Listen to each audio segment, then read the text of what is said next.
Welcome to the hottest movie review on the internet today, the A-List Review. I am your host, the Game Changer, Wes Troop. In this episode, it's time to get behind the wheel once again because I'm going to be taking a look at the latest entry in the Fast and Furious franchise.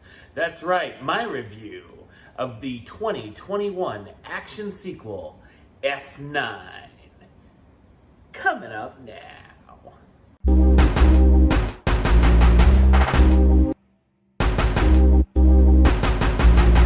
Criminal mastermind Cypher has recruited Jacob Toretto, Dom's brother, who are looking for a weapons hacking device known as Project Ares. When Dom Toretto and the gang discover Cypher and Jacob's involvement, the crew look to try to prevent them from obtaining the device. So what did I think of F9? I thought it's a mostly lackluster action sequel. I'm a casual fan of the series, but overall I enjoy most of the entries for what they are. Over-the-top blockbuster popcorn flicks. This 9th entry, though, is my least favorite in the whole franchise. It's directed by Justin Lin, who also helmed the Fast and the Furious Tokyo Drift, Fast and Furious, Fast 5, and Fast and Furious 6, as well as Star Trek Beyond.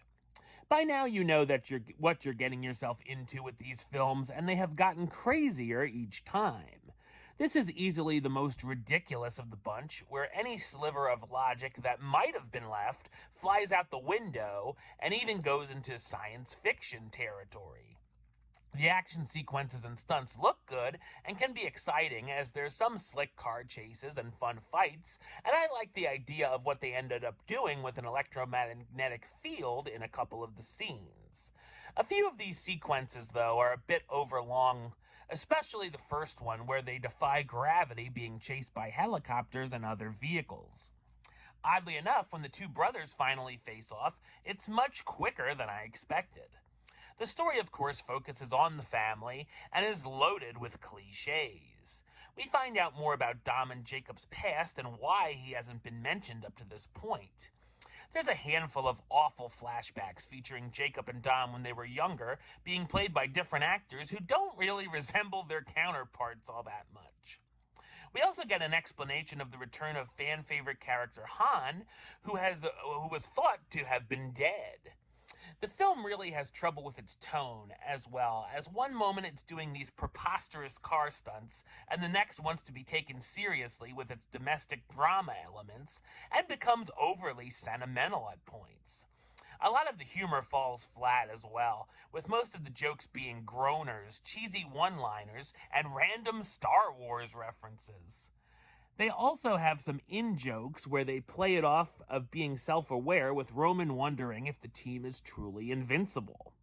The only things I really laughed at were unintentional, and some of the material that we're supposed to be taking seriously.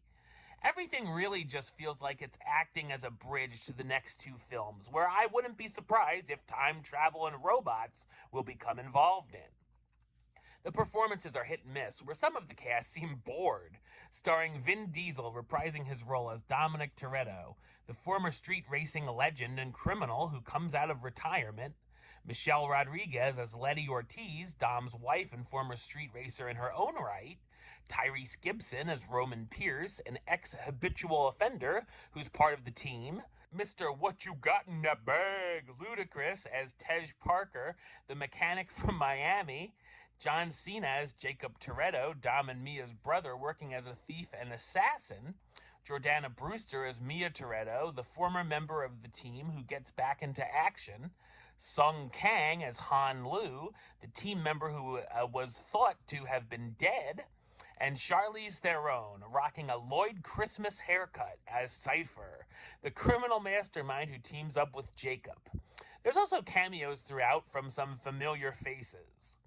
While hardcore fans will probably enjoy it no matter what, I felt F9 was a big step down for the franchise, and if the last few entries are like this, I'd like to be excommunicated from the family. Number-wise, I'm going to give it a 4 out of 10, which gives it the A-list rating of meh. You know, it's okay.